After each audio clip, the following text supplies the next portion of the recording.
ګرانو کتونکو زمونږه په دغه پروګرام کې د شریعت په رڼا کې سوال او دغه جواب کې زمونږه یو ورور دی او ډیر خسته پوښتنه کړې ده. پوښتنه ادا کړې ده چې مفتی صاحب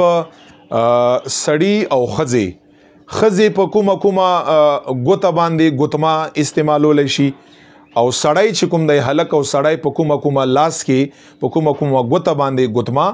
استعمالول شي شرعي توګه باندې څه حکم دی. نو دغه ورور ته زه مختصرا جواب کوم د حدیثو په نړه کې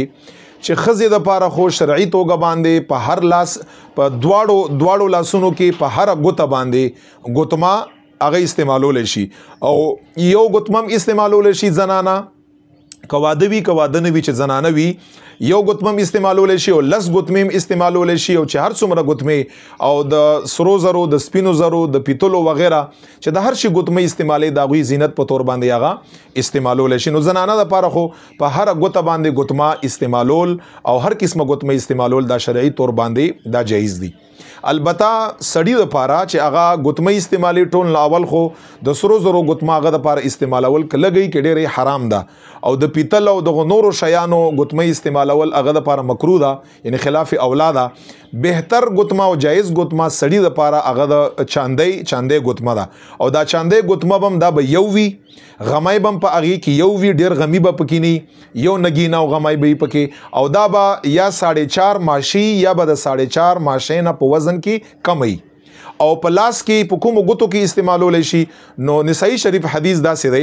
علی رضی الله تعالی عنہ نم روایت ته په مسلم کې مده په ابن ماجه کې مده پیغمبر علیه الصلاۃ والسلام مبارک ګوتما چې دا ګوتما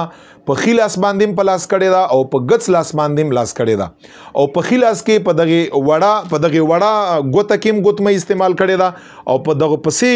ګوته کې ګوتما استعمال کړي په دغه دو ګوتو کې ګوتما او د غڅ لاسم په دغه وړه ګوته کې ګوتما استعمال کړي دا په دغه پسې یعنی په دغه دو ګوتو کې او په دغه دو ګوتو کې نبی علیہ الصلوۃ والسلام ګوتما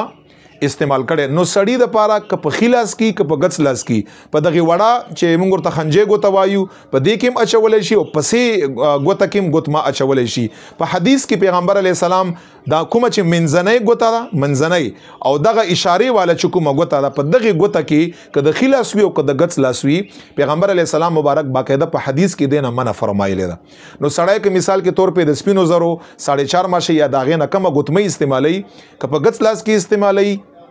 او که په خلاص کې استعمالي خو یا به په دې ګوته کې استعمالي یا به په دې ګوته کې ګوتمه استعمالي په مینز او په دې ګوته کې یا په دې کې حضور صلی الله علیه وسلم مبارک دغه دو ګوتونه په حدیث کې منع فرمایلی دا په کار د چې په دې او په منځنۍ ګوته کې یا استعمال لکه او په دغه دو خي یا د غس لاس کې سړای د سپینو زرو یو ګوتما د یو غمی والا چې 4.5 ماشه یا داغه نه کم وزن یې هغه استعمالول شي او دا هغه مسنون او شرعي طریقه چې کومه د پیغمبر علی السلام مبارک طریقه دا هغه دا طریقه ده.